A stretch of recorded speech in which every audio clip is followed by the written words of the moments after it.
안녕하세요. 오늘도 시청해주셔서 감사드리고요. 바로 사연 읽어보겠습니다. 살다 보면 그 나물에 그 밥이라는 말이 실감하게 해주는 그런 사람들이 있습니다. 어쩜 그렇게 나쁜 사람들끼리 만나서 최악의 부부가 되었는지 혀를 차면서도 감탄을 하게 만들죠. 결혼으로 엮이지 않았다면 상종도 하지 않았을 그들 때문에 생지옥을 겪어야 했던 사연, 지금부터 공개해보도록 하겠습니다. 너 때문에 내가 아이 잃고 인생도 망했어. 어떻게 책임질 거야, 어? 안녕하세요. 저는 올해로 33살이 된 여성입니다.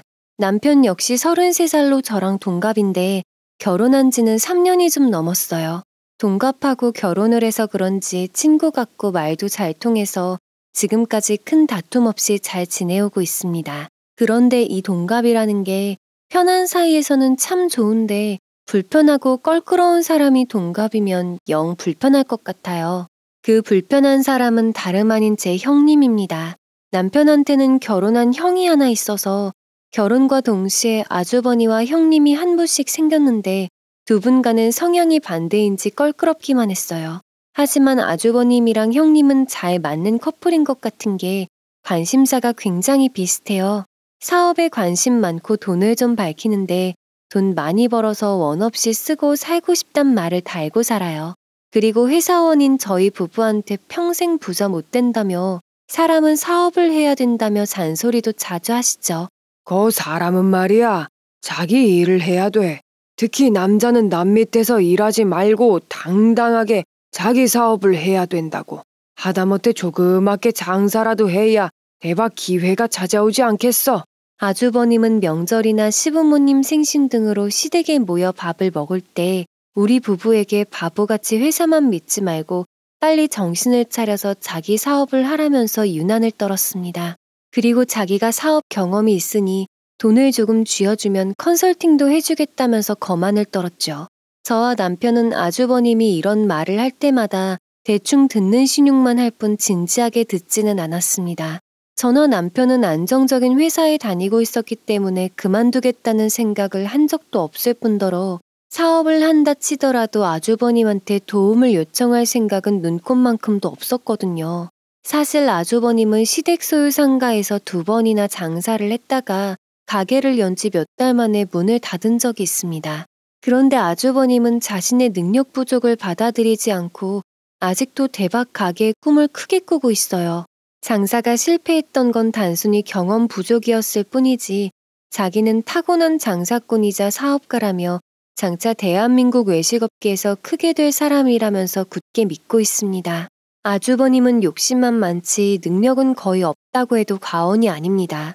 그나마 부모복은 있어서 시댁 상가 건물 관리해주고 돈을 버는데 관리인이 따로 있어서 아주버님은 일하는 흉내만 내고 한 달에 200만 원 용돈 받는 거나 마찬가지예요. 그러면서도 건물 관리가 자기랑 안 맞고 능력이 한참 떨어지는 일이라며 늘 불평불만을 달고 살더군요. 형님은 아주버님에 비하면 좀 나은 편이긴 한데 생각하는 거나 말하는 걸 보면 둘 다 똑같아요.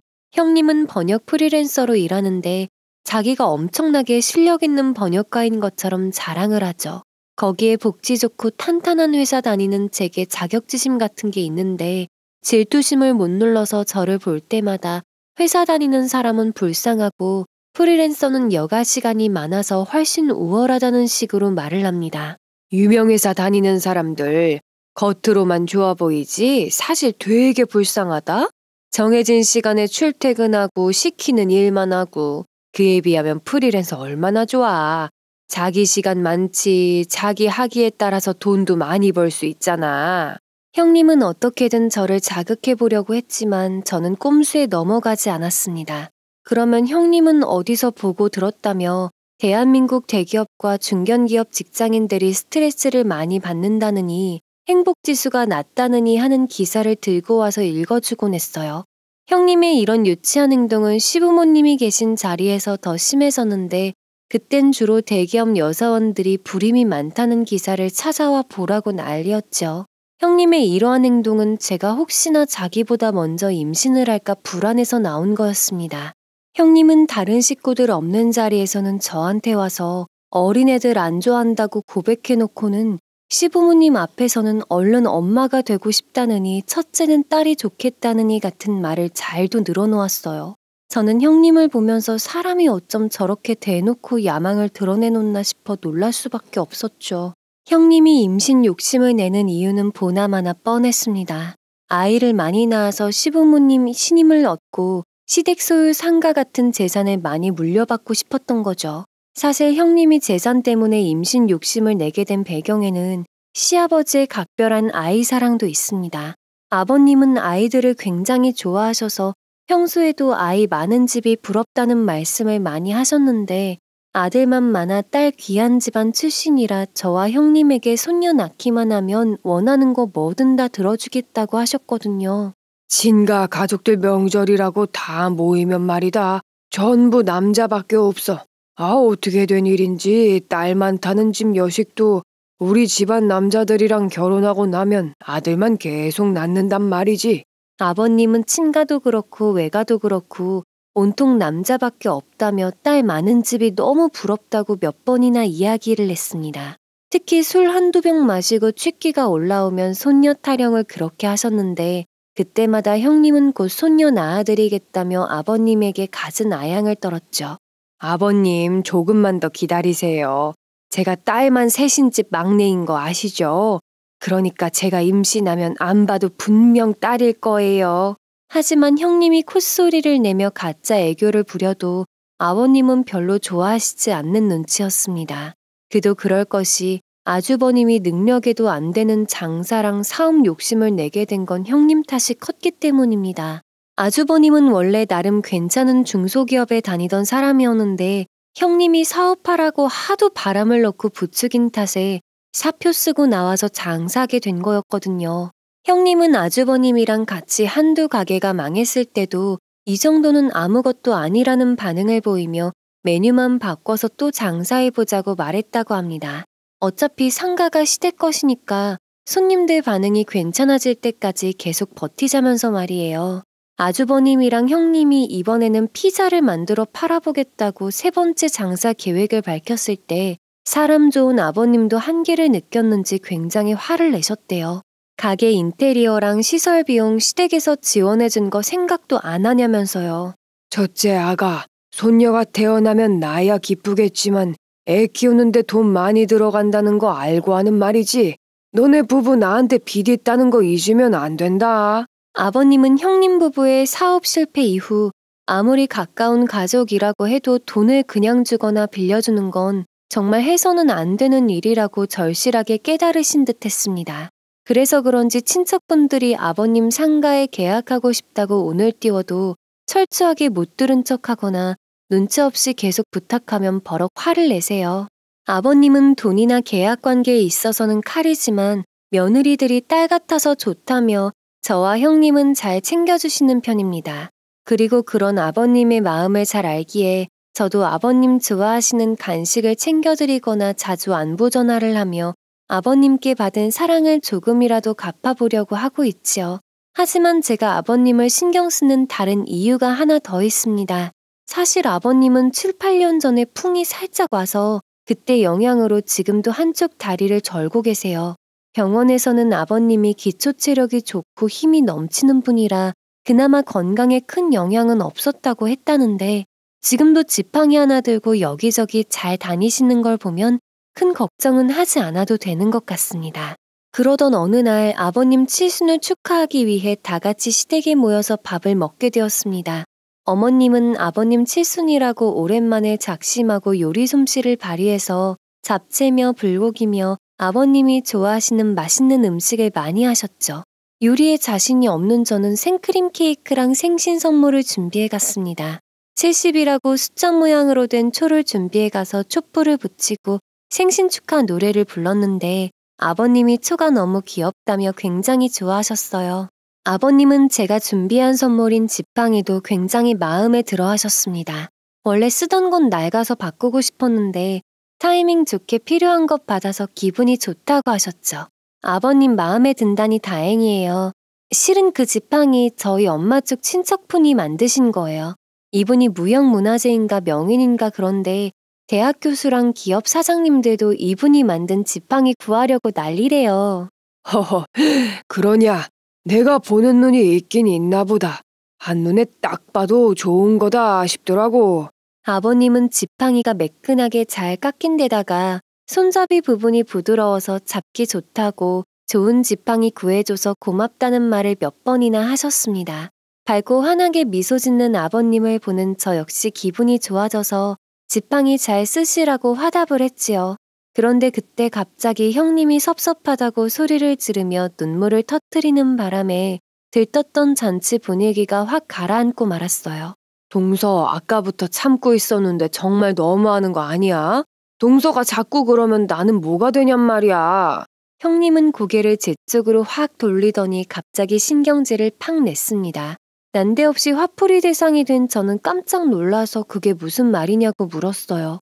그러자 형님은 일부러 비싼 선물 해갖고 와서 자기 기를 누르려고 하는 거 모를 줄 아냐며 큰 소리로 따지는 게 아니겠어요. 내가 동서한테 아버님 선물 뭐 할 거냐고 물었을 때 동서 입으로 아무것도 안 해갈 거라면서 말해놓고 어쩜 이럴 수 있어? 동서 나 물 먹이는 거야 뭐야 정말. 저는 형님의 전혀 근거 없는 비난에 너무 당황해서 입만 쩍 벌린 채 해명 한마디 못하고 굳어져 버렸습니다. 지금 생각해도 정말 억울했던 건 이때 너무 갑작스러웠던 탓에 정확한 상황을 제대로 설명을 못했다는 겁니다. 아버님 칠순 앞두고 형님이 저에게 전화를 걸어서 선물 뭐 할 거냐고 물었던 건 사실이에요. 하지만 결코 형님에게 아무것도 안 해갈 거라고 한 적은 없고 아직은 아무것도 정하지 않았다는 말만 했을 뿐이에요. 그런데 형님은 그 말을 잘못 들었는지 아니면 일부러 그러는 건지 제가 아무것도 안 살 거라고 말했다고 확신에 차서 주장을 했습니다. 갑자기 아이처럼 우는 형님 때문에 시댁 식구들은 당황해서 형님을 달래려고 야단이었어요.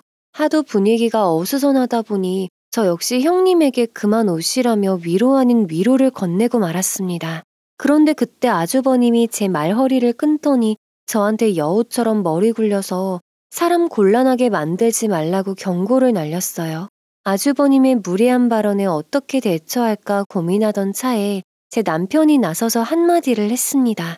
형 방금 그 말은 좀 아니지 않아? 그리고 왜 멋대로 우리 와이프가 형수님 곤란하게 만들려고 머리 썼다고 단정 짓는 거야? 뭐야? 그럼 넌 네 형수가 거짓말 한다는 거야 뭐야? 아주버님은 두 눈을 부릅뜨더니 제 남편을 향해 금방 주먹이라도 날릴 듯이 몸짓을 취했어요. 하마터면 형제간의 몸싸움이 벌어질 뻔한 상황을 중단시킨 건 아버님이었습니다. 지금 뭐 하는 짓이냐며 소리를 지르시고는 다들 아무 말 하지 말고 밥이나 조용히 먹고 가라며 화를 내셨죠. 아버님 칠순 파티가 안 좋게 끝난 후 형님 부부와는 좀처럼 왕래하지 않고 지냈습니다. 그쪽에서도 우리 쪽에서도 선뜻 먼저 나서서 연락을 하지 않았죠. 그러다 서로 간의 침묵이 깨진 건 느닷없는 형님의 임신 소식이었습니다. 형님은 시부모님께는 먼저 말씀을 드렸고 이제 우리 부부에게 축하받고 싶다며 연락을 준 거였죠. 동서 나 임신했어. 엄청 잘 됐지? 내가 먼저 엄마가 되어서 동서 보기 좀 미안하긴 한데 동서 혹시 질투나도 내 앞에서 티내면 안 된다. 알겠지? 형님은 수화기를 든 제 귀가 아프도록 깔깔 웃으면서 자기가 먼저 애 낳아서 키워보고 나중에 제가 임신하면 이것저것 가르쳐주겠다며 으스댔습니다. 저는 형님의 유치한 도발에 살짝 화가 났지만 어찌됐든 형님에겐 임신 축하한다는 인사를 했지요. 형님은 시댁에 임신 사실을 공표한 이후 임산부라 몸 관리를 해야 하니 모든 집안일에서 손을 떼겠다고 했습니다. 심지어 명절 때 제사 준비를 할 때 설거지는커녕 간장 종지 하나 꺼내는 일도 못하겠다고 했죠. 그러면서 음식하는 옆에 와서 튀김이 눅눅하다, 전이 간이 덜 됐다 잔소리를 엄청 하면서 제사 음식을 마구 먹어대는 겁니다. 어머님은 그런 형님을 보더니 나지막하게 한숨을 쉬셨어요. 그러면서 형님이 쉴 새 없이 집어먹느라 줄어든 튀김과 전을 더 만드느라 진땀 흘리는 제게 와서 고생이 많다며 위로를 건네셨죠. 임신한 사람은 몸 조심하고 잘 먹는 게 맞긴 한데 그래도 큰아가는 다른 임산부들에 비해 좀 더 예민한 것 같긴 하구나. 그래도 뭐 어쩌겠니. 임산부니 우리가 맞춰줘야지. 형님은 어머님과 제가 고생하는 건 전혀 눈에 안 보이는 모양이었습니다. 그저 자기 몸 편한 게 우선이고 먹고 싶은 거 챙겨 먹는 게 1순위인 것 같았죠. 제사가 끝난 후 형님은 거의 모든 음식을 자기가 가져가겠다고 했습니다. 임신해서 식욕이 넘치는데 동시에 잠이 너무 많이 와서 집에선 필요한 만큼 요리해 먹기가 힘들다며 말이에요. 형님은 그 후로도 임신 핑계로 다른 사람을 부려 자기 욕심을 채우려고 난리였습니다. 심지어 형님은 제게 연락을 해서 자기 일을 해달라고 당당하게 요구했어요. 내가 다른 상황 같으면 이런 부탁 안 했지. 그런데 임산부라 어쩔 수가 없잖아. 형님은 제법 페이가 센 번역일을 맡았는데 양이 많아서 자기 혼자서 하기 부담스럽다며 저보고 좀 하라고 했습니다. 그런데 형님은 자기 일을 저한테 떠넘기려고 하면서 돈을 주겠다는 말은 않고 나중에 맛있는 거 사주겠다고만 하더군요. 저는 요새 회사가 바빠서 주말까지 일을 하는 건 무리라고 말하며 적당히 거절을 했습니다. 그러자 형님은 자기 스트레스 받아서 뱃속 아기까지 아프면 어떡하냐며 저에게 따지더니 일을 못 도와주면 돈이라도 빌려달라고 당당히 요구했죠. 동서 월급 많이 받잖아. 그리고 시댁에 올 때마다 저축 이야기하는 거 보면 모은 돈 좀 있는 거 같은데 그거 나 좀 빌려주면 될 거 아니야. 동서는 지금 당장 급하게 돈 쓸 일 없으니까. 형님은 아기 키우면 돈이 많이 들기 때문에 아기가 태어나기 전 최대한 많이 벌려고 일을 많이 받은 거라고 말을 했습니다.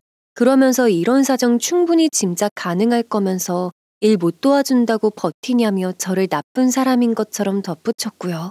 형님이 아기를 위해서 일을 늘렸다고 하는 건 사실과는 거리가 한참 멀었습니다. 프리랜서 일에서 받은 돈으로 비싼 구두랑 옷을 산 다음 제게 자랑한 것이 불과 얼마 전이었으니까요. 임신을 내세운 형님의 황당한 요구는 그 이후에도 이어졌는데 심지어 제 남편에게도 뭔가를 달라고 요구하더군요. 남편에게 임신 축하 선물 안 해주냐며 전화를 했다는데 뱃속의 아기가 한우를 좋아한다며 한우 세트를 사달라고 했답니다. 당신한테는 연락 안 왔어? 당신도 뭐 사주기로 했다고 그러던데. 그게 무슨 소리야? 난 그런 적 없는데? 남편의 말에 깜짝 놀라 휴대폰을 확인해 봤더니 아니나 다를까 형님에게 문자가 와 있더군요. 형님은 제게 임산부를 위한 요가 교실 3개월 수강권을 요청했습니다. 저는 형님의 뻔뻔함에 당황했지만 임신 축하 선물을 하긴 해야 하니 뭔가 빨리 사서 보내버리자고 남편에게 말했어요. 그러자 남편은 고민을 하더니 30만 원짜리 한우 세트로 하자고 했고 저도 그 정도면 적당한 것 같아서 그렇게 하자고 했죠. 그런데 우리 부부의 한우 세트를 받은 형님과 아주버님은 고맙다는 인사가 아니라 쪼잔하게 굴지 말라는 비난으로 답례를 했습니다. 형님은 자기는 사골뼈도 같이 주는 세트가 갖고 싶다고 정확하게 알려줬는데 그걸 싹 무시하고 싼 걸 보내냐며 투덜댔어요. 아주버님 역시 가만히 있지 않고 한마디 거들었는데 저에게 같은 여자고 가족이면서 임산부한테 요가 수강권 하나 지원 못 해주냐며 비난을 했죠. 형님 부부의 무례함에 우리는 어이를 상실해 무슨 말을 해야 좋을지 모르겠더군요. 하지만 형님은 그것으로도 부족하다는 듯이 또 기가 막힌 발언을 내뱉었죠. 형님 부부가 한우 세트를 뜯어내고 얼마 지나지 않아 시댁에서 아버님이 다시 쓰러졌다는 연락을 해왔습니다. 이 소식을 들은 우리 부부는 부랴부랴 병원으로 달려갔지요. 그런데 병원에 도착하자마자 형님이 대뜸한다는 말이 제가 아버님 병수발을 들어야 한다는 거였습니다. 아버님이 쓰러졌을 당시 저는 밀렸던 연차를 한꺼번에 쓰고 간만에 휴가를 즐기고 있던 참이었는데 형님은 요양사 쓰면 돈 아까우니까 쉬고 있는 제가 병원에 있어야 한다고 주장했습니다. 동서는 평소에 회사 다닌다고 가족 행사에도 별로 참여도 안 했잖아. 아버님 치료비도 얼마 들지 모르는데 요양사까지 쓰면 가족 부담이 커지니까 이번 기회에 동서가 희생 좀 해. 형님은 실실 기분 나쁜 웃음을 짓는 것으로 모자라 제 어깨 한쪽을 툭툭 치면서 저더러 아버님 수발을 들라고 했습니다. 그러자 어머님은 저보다 더 황당한 표정을 지으면서 시아버지 병수발은 며느리들의 의무가 아니라고 강하게 말씀하셨죠. 하지만 형님은 제 얼굴에서 시선을 떼지 않은 채 자기 말대로 해달라는 말만 반복했을 뿐이었어요. 그때 남편이 앞으로 나서며 저를 변호해 주었죠. 형수 저희 와이프 중요한 업무 맡아서 계속 야근하면서 일하다가 이제 와서 겨우 휴가 쓴 거예요. 그런데 쉬는 동안에도 계속 회사에서 연락 와서 반쯤은 일하는 거나 다름없어서 아버지 병간호는 힘들어요. 남편은 제가 지금도 회사 직원들 연락을 많이 받아 바쁘니 아버님 간병은 불가능이라고 말을 했습니다. 그런데 남편이 꽤 단호한 말투로 병간호가 힘들다고 말을 하자 형님은 잠시 당황하는 듯 하더니 금세 화난 표정을 지었어요. 그리고 인상을 쓰고 한마디를 더 하려고 입을 열려고 하는데 아버님이 그 틈을 놓치지 않고 거들었죠. 아유, 그래. 그냥 돈 주고 간병에 쓰자. 아무리 가족이라 그래도 간병은 아무나 하는 게 아니야. 그리고 간병인 비용은 나랑 너네 어머니가 다 부담할 테니까 너네는 걱정하지 말고 그냥 너네 앞가림이나 해. 눈치 빠른 아버님은 제가 괜히 곤란해질까봐 당신이 먼저 나서서 간병인을 쓰겠다고 말씀을 해주셨습니다. 저는 이번 일로 아버님에게 굉장히 감사한 마음이 들어 휴가 기간 내내 하루도 빠짐없이 병원을 찾아가 안부를 엽죽고 말동무도 되어드렸어요. 아버님은 제가 갈 때마다 반갑게 맞아주셨는데 무난 선물로 받은 과일이며 음료수며 저 먹으라고 많이도 챙겨주셨죠. 그러면서 하시는 말씀이 형님은 병원 근처 살면서 아버님 쓰러진 날 당일 빼고 한 번도 안 왔다며 섭섭함을 내비치셨습니다. 전 울적해하는 아버님이 보기 안쓰러워서 일부러 밝은 말투로 오늘은 좀 더 오래 있다 갈 테니 너무 섭섭해하지 마시라고 격려를 해드렸죠. 그러자 아버님은 밝게 웃으시면서 나중에 회사일 힘들어서 그만두고 싶으면 자기한테 말하라고 했습니다. 아버님 상가 건물 관리 일이라도 시켜주겠다며 말이에요. 그런데 아버님의 퇴원과 회사 출근을 코앞에 둔 어느 날 저녁이었어요. 형님이 급한 일이 생겼다며 제게 연락을 해왔죠. 급한 일이라는 건 지난번에 한 이야기의 반복이었습니다. 페이가 꽤 되는 번역일을 제안받아서 수락을 했는데 막상 시작해보니 너무 버거워서 저더러 좀 하라는 거였죠. 동서 해외 영업 쪽 업무하니까 영어 잘할 거 아니야. 그러니까 나 좀 도와주라, 응? 내가 돈도 좀 쳐줄게. 형님은 저번과는 다르게 일을 맡기며 돈을 좀 쳐주겠다고 하긴 했습니다. 그런데 낮아도 너무 낮은 금액을 불러서 역시 사람은 하루아침에 안 바뀌는구나 싶었어요. 전 형님에게 회사 복귀하면 바로 중요한 프로젝트를 맡기로 되어 있기 때문에 형님을 도와주는 건 무리라며 거절을 했지만 형님은 저보고 거짓말하지 말라며 소리를 질렀어요. 동서 누굴 바보로 하는 거야? 얼마 전에 바쁜 거 다 끝났다면서 쉬어놓고 회사가 바쁘다고 하면 내가 알겠습니다 하면서 내가 믿을 것 같아? 하기 싫으면 그냥 하기 싫다고 솔직하게 말하면 될 거 아니야. 형님은 기가 왕왕 울릴 정도로 큰 소리를 치며 저에게 거짓말하지 말라고 화를 냈습니다. 하기 싫으면 하기 싫다고 말하라는 말을 몇 번이나 반복하면서 말이죠. 하지만 진짜 그렇게 말을 했다간 형님이 더 길길이 날뛸 거라는 걸 뻔히 알고 있었기에 그냥 입 다물고 있기로 했어요. 그저 죄송합니다 라는 말만 몇 번 반복하다가 적당한 틈을 봐서 전화를 끊을 수밖에 없었죠. 그로부터 몇 달 후 저는 감기 기운이 있어 조퇴를 하고 내과에 갔어요. 그런데 제 증상과 관련해 여러 질문을 하던 선생님은 일단 임신한 게 아닌지 확인을 해보라더군요. 그 말을 들으니 속으로 뭔가 짐작가는 데가 있어서 바로 약국에 들러 임신 테스트기를 사서 집으로 갔죠. 임신 테스트기는 선명한 2줄이 나왔습니다. 혹시나 싶어 다음날 산부인과에도 갔는데 임신 2개월이라고 했지요. 저는 이 소식을 우선 남편에게만 전달했어요. 그리고 당분간은 우리 둘만 알고 있다가 안정기에 접어들고 나면 친정과 시댁에도 알리자고 했죠.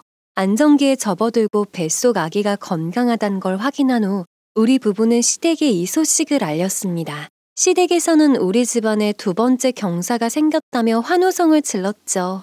그런데 제 임신을 전해 들은 형님과 아주버님의 표정이 심상치 않았어요. 아버님은 걱정스러운 얼굴로 형님에게 혹시 어디 아프냐고 물었는데 형님은 고개를 절레절레 젓더니 그게 아니라 아기 성별이 나와서 오늘 말씀드리려던 참이었다며 침울한 말투로 대답했어요. 그래, 그거 잘 됐구나. 근데 왜 이렇게 우울한 표정이야? 혹시 병원에서 뭐라 하든? 형님은 또 한 번 도리질을 하더니 아기는 아주 건강하게 잘 크고 있다고 하더니 성별을 묻는 아버님의 질문에 기어들어갈 것 같은 목소리로 아들이라고 말을 했습니다. 그러자 아버님은 아기가 건강하다면 그게 최고 기쁜 소식이라며 형님에게 우울해하지 말라고 격려를 했어요. 하지만 형님은 아버님이 아무리 달래줘도 셀쭉한 표정을 단 한순간도 풀지 않더니 결국 또 울음을 터뜨리더군요. 그런데 본인이 원하는 만큼 시부모들이 달래주지 않아서 성질이 났는지 더 이상 나오지 않는 눈물을 쥐어짜려고 온갖 인상을 쓰면서 짜증을 부렸죠. 이날 늦은 밤 저는 형님으로부터 비난과 원망이 섞인 기나긴 문자를 받았습니다. 형님은 저더러 형님을 무시할 뿐 아니라 사정딱한 임산부 모른 척하는 냉혈한이라고 했어요.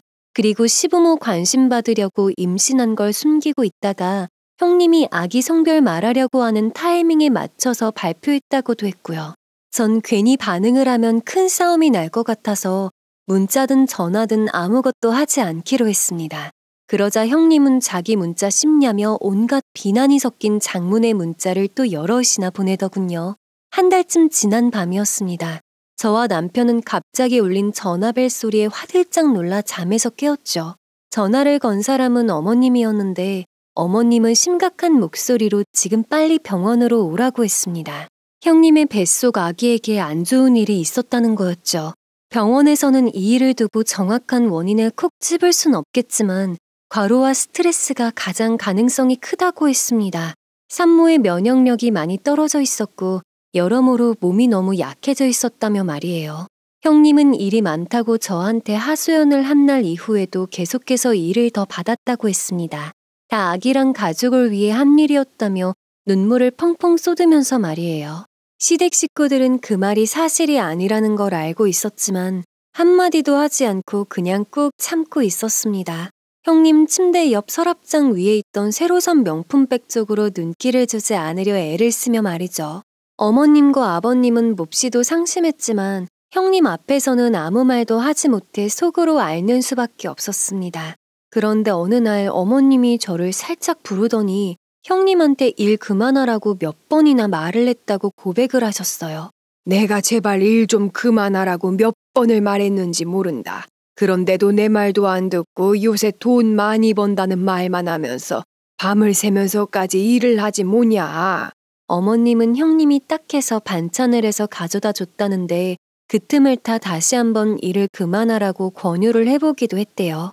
그런데 형님은 신경질만 내고 도와줄 거 아니면 가시라고 했다더군요. 마음 착한 어머님은 그 와중에도 형님에게 건강관리 잘하라고 임산부니까 에너지 드링크는 마시지 말라고 걱정을 했는데 형님은 내 몸은 알아서 챙길 거라고 쏘아붙이기만 했대요. 저는 형님이 에너지 드링크를 많이 마셨다는 이야기를 들었을 때 정말 깜짝 놀랐습니다.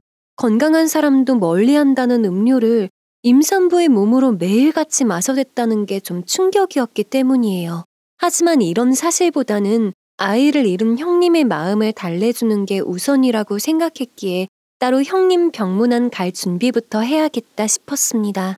형님이 통 식사를 안 한다는 말을 들은 저는 형님이 좋아하는 강남의 어느 한정식 집과 프랑스 과자점에 가서 전복죽과 디저트를 사서 병문안을 갔어요.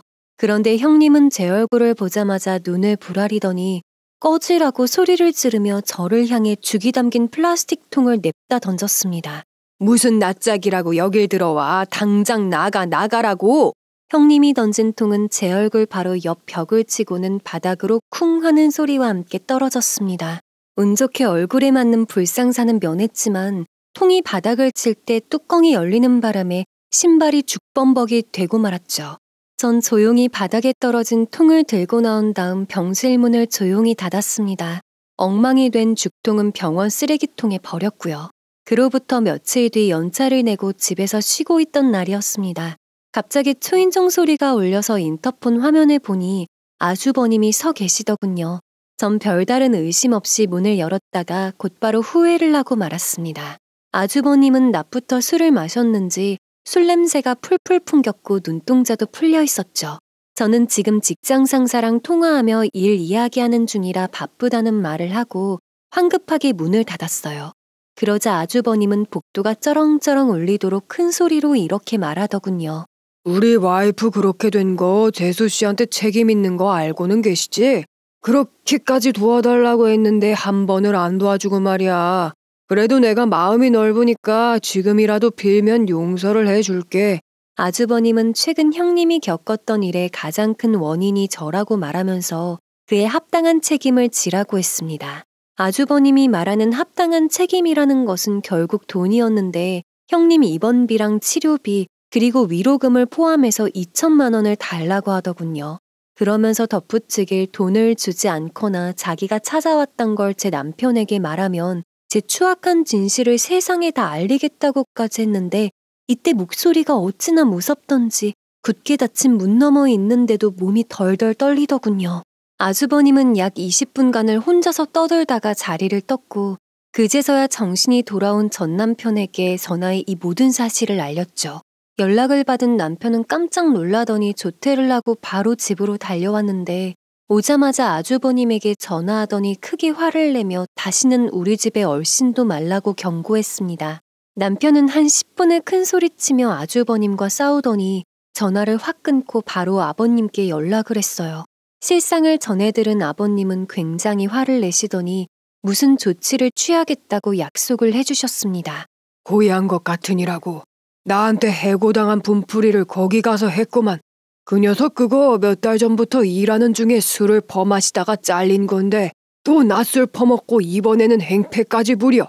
아버님은 남편보다 더 화를 내시며 혹시 아주버님이 찾아오거나 연락하고 그러면 바로 경찰을 부르고 시댁에 알리라고 신신당부를 하시더군요. 전 아버님께 지금은 남편이 옆에 있어서 괜찮다며 그리고 걱정해 주셔서 감사하다고 인사를 드렸습니다. 그로부터 시간이 좀 지나 산부인과에 정기검진을 간 저와 남편은 뱃속의 아기가 딸이라는 사실을 알게 되었어요. 남편은 딸 소식에 기뻐서 입이 귀에 걸리도록 웃었는데 그 모습을 보니 저까지 덩달아 신이 났죠. 신이 난 것은 시댁도 마찬가지였습니다.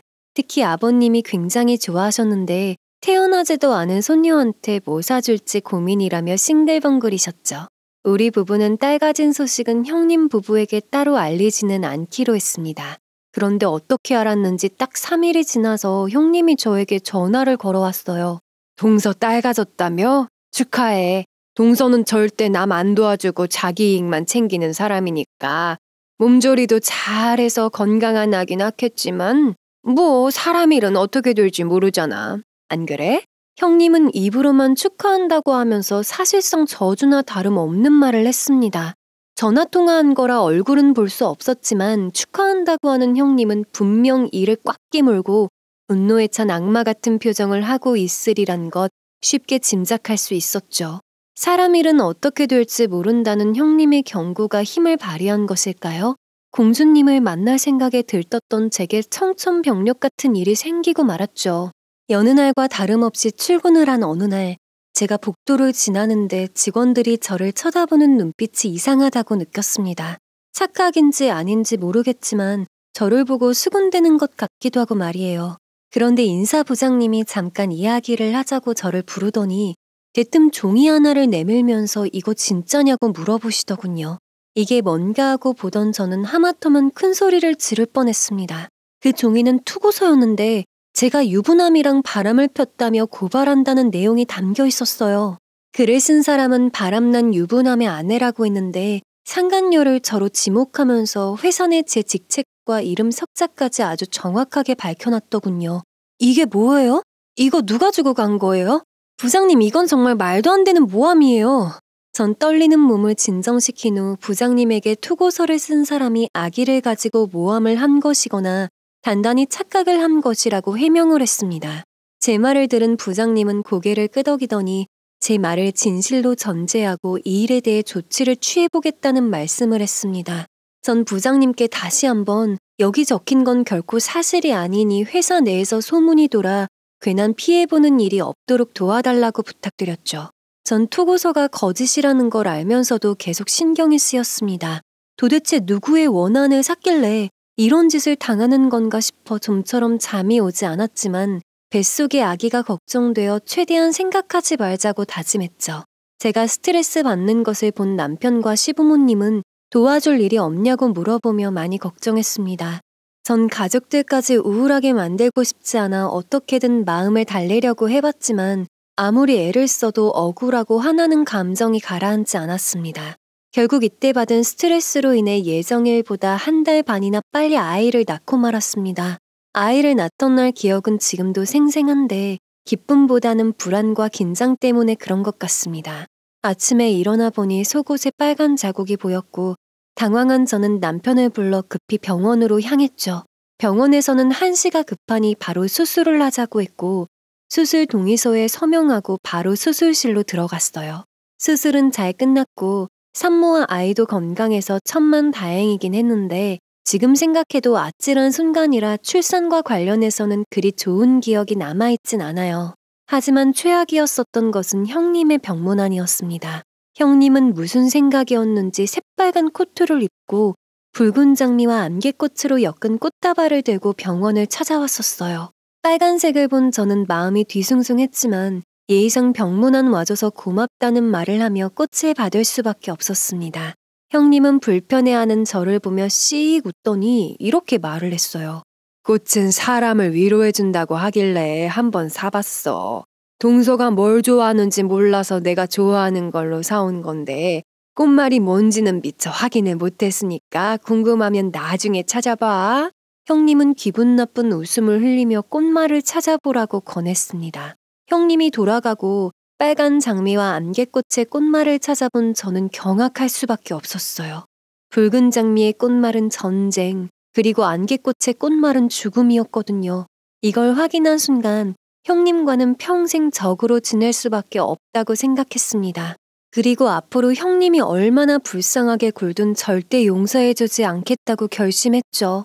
그때 불현듯 회사에 연락해 출산휴가 처리를 해야 한다는 사실이 떠올랐습니다. 그래서 부장님께 전화를 걸어 휴가 날짜를 당겨야 한다고 말을 했지요. 그런데 부장님은 출산 축하한다는 말을 하더니 곧바로 투고서를 뿌린 용의자가 찍힌 CCTV를 확보했다는 이야기를 했습니다. 용의자가 회사 안으로 들어와서 로비와 화장실에 들어간 게 찍혔다는 거였어요. 회사 사람들은 다들 모르는 사람이라고 하는데 김 대리가 보면 알까 모르겠네. 캡처 화면 보내줄까? CCTV 캡처 화면을 볼 수 있다는 말에 저는 한치도 주저없이 바로 사진을 달라고 했죠. 저는 사진 속 용의자를 단번에 알아보았습니다. 유리문을 열고 회사 로비로 발을 내딛는 사진 속 여자는 다름 아닌 제 형님이었으니까요. 전 분노에 차서 손이 아플 정도로 휴대폰을 꽉 쥐었습니다. 그리고 다시 한번 사진을 보면서 제대로 복수해주겠다고 마음을 먹었죠. 복수하겠다는 의지 덕분인지 전 아주 빠르게 몸을 회복하고 집으로 돌아갔어요.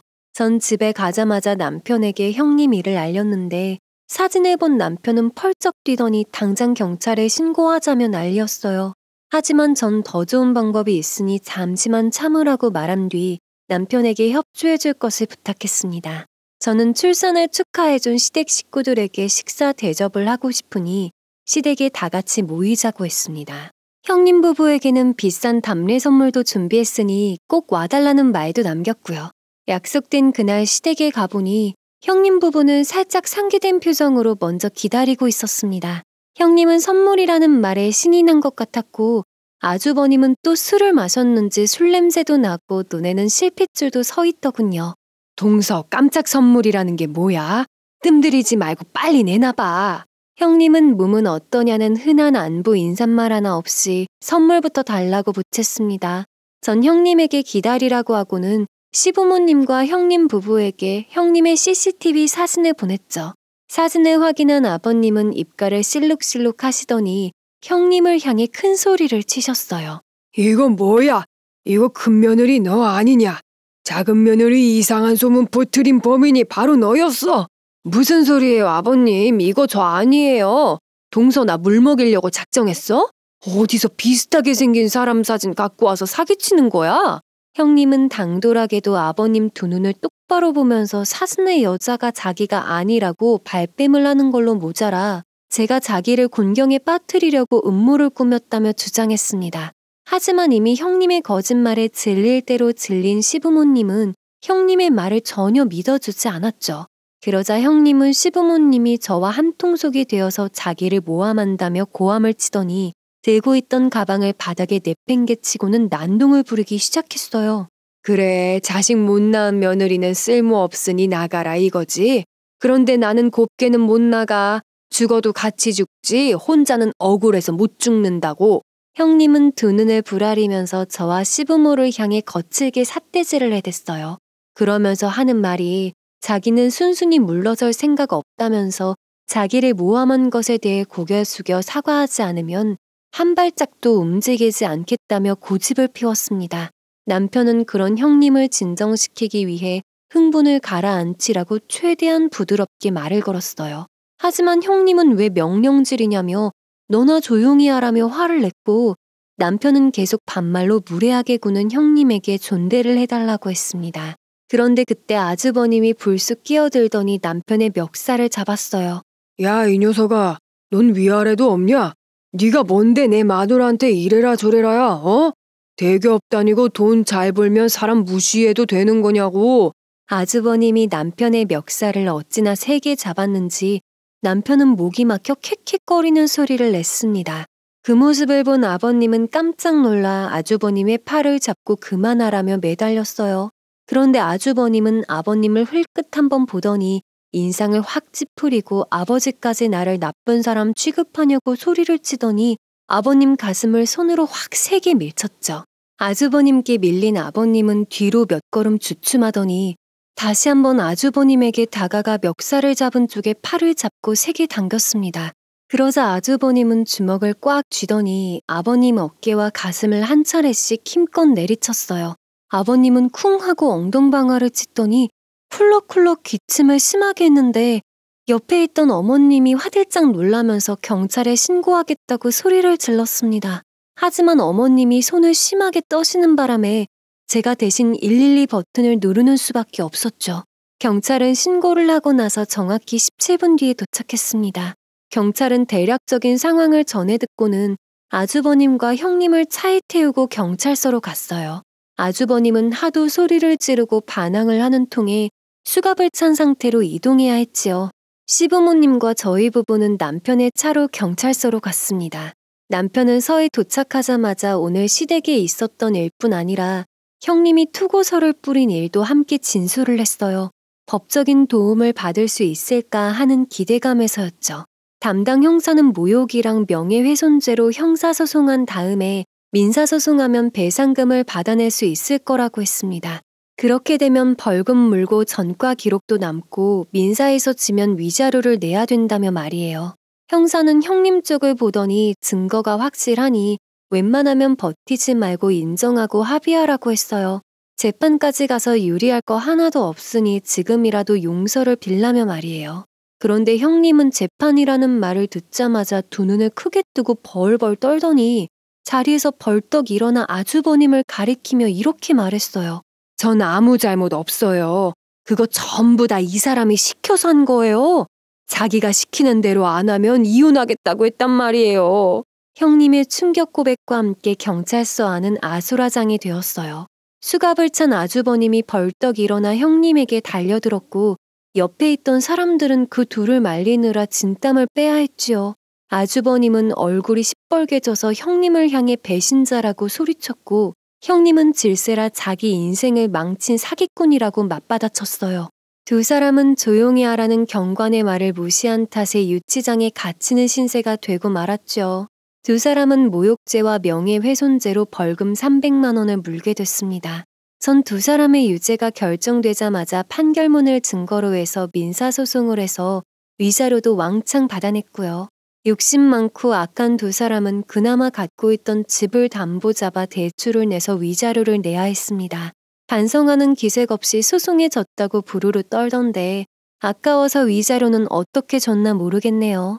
시댁은 소송 결과가 나오기 한참 전부터 형님 부부를 멀리하기로 했습니다. 아버님은 형님에게 죽은 자식이다 생각할 테니까 절대 찾아오지 말라고 했다더군요. 그 후로 두 사람은 본 일이 없는데 듣기로는 형님 쪽인가 아주버님 쪽에서 이혼 소송을 건 모양이더라고요. 이 일이 있고 난 후 아버님은 갖고 있던 상가와 집을 재빨리 처분하고 다른 건물을 구입하셨습니다. 형님이나 아주버님이 찾아올까 무섭다면서 말이에요. 저희도 새 아파트로 이사했어요. 근처에 큰 공원이랑 호수가 있어서 아이 데리고 산책 나가고 하니 정말 좋더라고요. 제 이야기는 여기서 끝마치면 될 것 같네요. 사람 때문에 고생을 많이 하긴 했지만 내 옆에 좋은 사람들 덕분에 힘내서 살아가게 되네요. 제 사연 들어주신 여러분도 사람 때문에 있었던 일 툭툭 털고 잘 일어나시길 바라며 이만 인사드릴게요. 다들 건강하고 행복하세요. 지금까지 긴 사연 들어주셔서 감사합니다. 여러분의 가정에는 평안만이 깃들길 바라면서 이만 마치겠습니다. 더 많은 이야기, 기막힌 사연을 듣길 원하신다면 구독과 좋아요, 알림 설정 부탁드립니다.